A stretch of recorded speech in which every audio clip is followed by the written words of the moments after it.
जैन बच्चों, class 10th में mathematics में हमारा चैप्टर चल रहा है वो है दो चर वाले रैखिक समीकरण युग्म, और उसकी जो एक्सरसाइज 3.4 है हम वो स्टार्ट कर चुके हैं। तो अब हमारे पास इस एक्सरसाइज का क्वेश्चन नंबर 4 का 5th पार्ट आपके सामने है। तो इसमें कहा है कि एक आयत का क्षेत्रफल 9 वर्ग इकाई कम हो जाता है अगर उसकी लंबाई 5 इकाई कम कर दी जाती और चौड़ाई 3 इकाई बढ़ा दी जाती। यदि हम लंबाई को 3 इकाई और चौड़ाई को 2 इकाई बढ़ा दें तो क्षेत्रफल 67 वर्ग इकाई बढ़ जाती है, मतलब 67 वर्ग इकाई बढ़ जाती है।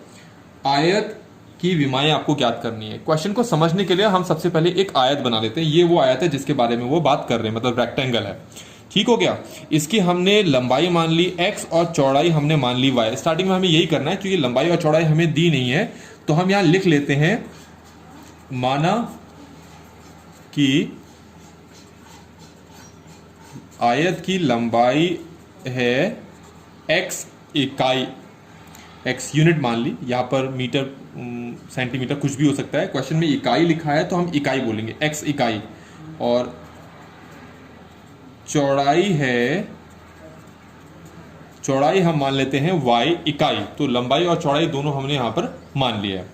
अब इसके बाद अभी भी हम क्वेश्चन को नहीं देखेंगे क्योंकि मेन जो चीज़ हमें पता लग गई, क्वेश्चन में लंबाई चौड़ाई नहीं दे रखी, तो लंबाई चौड़ाई हमने मान ली। और लेकिन एक चीज़ है कि क्वेश्चन में क्षेत्रफल के बारे में बात की है, मतलब एरिया। तो इसकी एरिया का फॉर्मूला क्या होता है हमारे पास, इसके क्षेत्रफल जिसको ए से डिनोट कर रहे हैं हम, वो होता है लंबाई गुणा चौड़ाई। ये हमें पहले से पता है कि क्षेत्रफल, किसी भी आयत के क्षेत्रफल का जो फॉर्मूला होता है वो होता है लंबाई गुणा चौड़ाई। ठीक हो गया। अब आते हैं क्वेश्चन की पहली स्टेटमेंट में, क्योंकि उससे हमारे पास पहली इक्वेशन बनेगी। तो जरा इस स्टेटमेंट को हम फिर से पढ़ते हैं। एक आयत का क्षेत्रफल 9 वर्ग इकाई कम हो जाता है। ठीक है, 9 वर्ग इकाई कम हो जाता है। तो इसका मतलब क्या है कि आपके पास जो ये क्षेत्रफल है ये 9 कम हो जाएगा। 9 इसी में से हमने कम कर दिया। तो ये 9 कम क्यों हुआ? क्योंकि तुमने लंबाई या चौड़ाई के साथ कुछ किया होगा। क्या किया है क्वेश्चन में फिर से देखो। अगर उसकी लंबाई 5 इकाई कम कर दी जाए, तो लंबाई क्या मानी है आपने, x ना, तो उसमें क्या कम कर दिया आपने, 5 इकाई कम कर दी, मतलब x माइनस 5 लिखेंगे। ठीक हो गया। क्या तुमने चौड़ाई के साथ भी कुछ किया? हाँ, लिखा है चौड़ाई 3 इकाई बढ़ा दी जाती। तो ये हम चौड़ाई 3 इकाई बढ़ा दी जाती। तो ये हमारे पास फाइनल स्टेटमेंट है। आप चाहो तो क्वेश्चन को दोबारा पढ़ सकते हो। कहा है कि क्षेत्रफल 9 वर्ग इकाई कम हो जाएगा। कब हो जाएगा? जब आप लंबाई को 5 इकाई कम कर देंगे और चौड़ाई को 3 इकाई बढ़ा दे जाएंगे। तो पहली स्टेटमेंट से हमारे पास ये चीज बनकर आई है। इसको सॉल्व करके हम इक्वेशन बनाते हैं। कैसे बनाएंगे हम? a माइनस 9 को मैंने ऐसे ही लिख दिया। x को पहले y से गुणा करते हैं तो हो जाएगा xy। फिर x को 3 से करेंगे तो कितना आएगा, 3x। फिर -5 को y से करेंगे तो कितना आएगा, -5। और -5 को 3 से करेंगे तो ये हो जाएगा -15। अच्छा, आपको पता है कि a और xy दोनों बराबर हैं। यहां से आप देख सकते हैं a और xy दोनों बराबर हैं, तो इसका मतलब ये दोनों क्या हो जाएंगे, कैंसिल हो जाएंगे। तो हमारे पास क्या बन के आया है, -9 equal to 3x minus 5y minus 15। थोड़ा सा और सिंप्लीफाई कर लेते हैं, सरलीकरण हो जाएगा यहाँ पर इक्वेशन का। इसको हम यहाँ पर लेके आते हैं। तो -15 है तो यहाँ आकर क्या हो जाएगा, +15 -9 equal to 3x minus 5y। तो 15 में 9 माइनस कर दिया तो हमारे पास कितना आया, 6। तो 6 इक्वल आ गया 3x माइनस 5y। और इस तरीके से हमारे पास पहले समीकरण का निर्माण हो चुका है। तो बच्चों अब हम देखेंगे हमारी दूसरी स्टेटमेंट क्या कही है। तो दूसरी स्टेटमेंट से दूसरी इक्वेशंस को जनरेट करना है, तो उसके लिए ये चीज पहले लिखनी पड़ेगी हमें। फिर से इसको लिख लेते हैं कि क्षेत्रफल बराबर लंबाई गुणा चौड़ाई। अब देखें इस क्वेश्चन को। क्वेश्चन में कहा है कि अगर लंबाई को 3 बढ़ा दें, मतलब इसको बढ़ाने की बात की जा रही है, तो मैं इसको बढ़ा देता हूं, बाकी सब कुछ वैसे ही करता हूं। इसको 3 बढ़ाने के लिए कहा उन्होंने। ठीक हो गया। इसके बारे में क्या कहा, चौड़ाई के बारे में। चौड़ाई के बारे में आपको 2 बढ़ाने के लिए कहा है। तो चौड़ाई में 2 बढ़ा दो, मतलब जितना है उसमें +2 साथ में लिख दो। तो लंबाई भी बढ़ा दी, चौड़ाई भी बढ़ा दी। अब तुम्हें क्षेत्रफल के बारे में क्या कहा है क्षेत्रफल 67 वर्ग इकाई बढ़ जाती है। तो जितना ये है उसमें आप 67 को बढ़ाकर दिखा दो। तो ये बच्चों आपके पास अगली कंडीशन, अगली जो नेक्स्ट स्टेटमेंट थी उससे ये मिला आपको। इसको भी सॉल्व करते हैं जैसे हमने इसको सॉल्व किया। तो x को y से मल्टीप्लाई करो तो ये होता है xy, x को 2 से मल्टीप्लाई करो तो ये होता है 2x, 3 को y से करो तो ये होता है 3y, और 3 को 2 से करो तो होता है 6। तो अब आपको पता है a एक्स वाई के बराबर है, तो आप क्या करो, इन दोनों को कैंसिल आउट कर दो।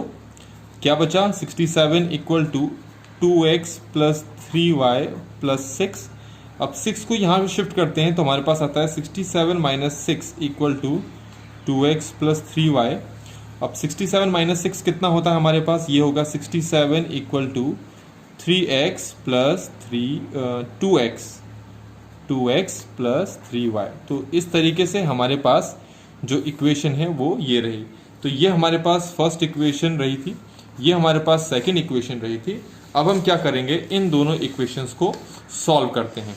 तो सॉल्व करने के लिए हमारे पास कौन कौन से मेथड है जो हमने जान चुके हैं। ग्राफी विधि है हमारे पास, प्रतिस्थापन विधि है, विलोपन विधि है, वज्रगुण विधि है ना। तो इसमें हम विलोपन विधि का इस्तेमाल करते हैं, हमारे लिए वो ज़्यादा आसान होगा। तो सबसे पहली इक्वेशन हमारे पास क्या है, वो है 3x minus 5y equal to 6, और दूसरी इक्वेशन हमारे पास क्या है, वो है 2x plus 3y equal to 61। तो आपको बच्चों क्या समझा है कि विलोपन विधि कैसे इस्तेमाल करनी है, एलिमिनेशन मेथड। जिसको एलिमिनेट करना है पहले चेक कर लो, उसको एलिमिनेट करना है। मुझे y को एलिमिनेट करना है, तो y के आगे यहाँ नंबर क्या है 5 और यहाँ क्या है 3, दोनों अलग अलग हैं। एक जैसे होते तो वो करने की जरूरत नहीं पड़ती जो हम कर रहे हैं। y यहाँ 3 है ना, तो इन सबको 3 से मल्टीप्लाई करो।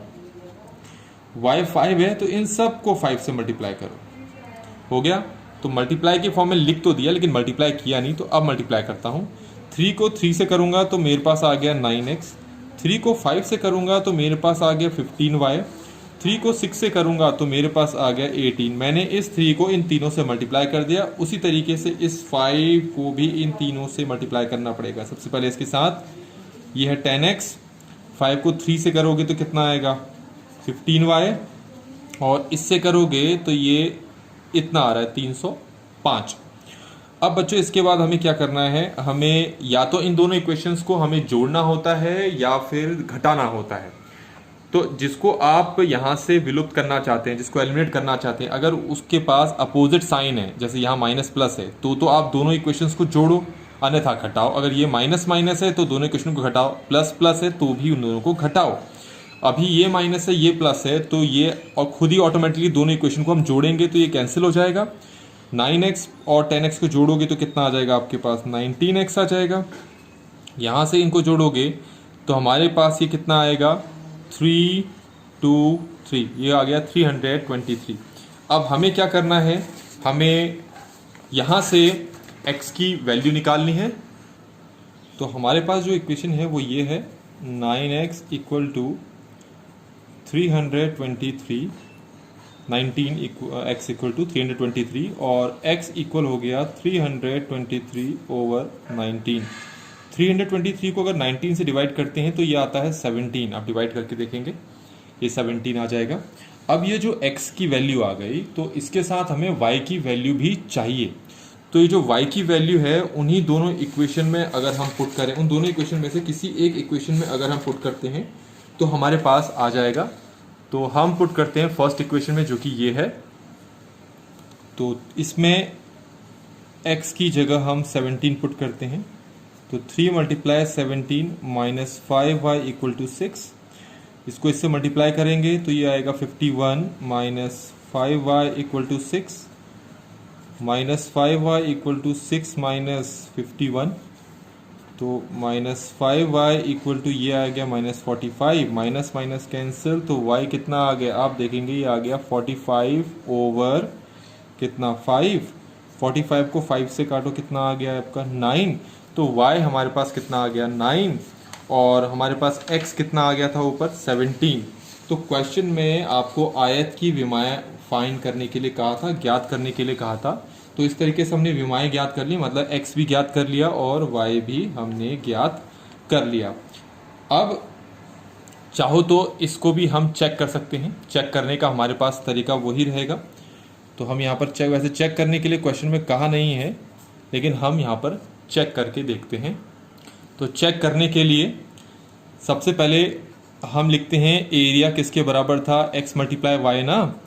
तो हमारे पास x आया था कितना 17 और y कितना आया था हमारे पास 9। तो इन दोनों को मल्टीप्लाई किया तो ये हमारे पास आ गया 153, मतलब एरिया हमारे पास 153 आ गया।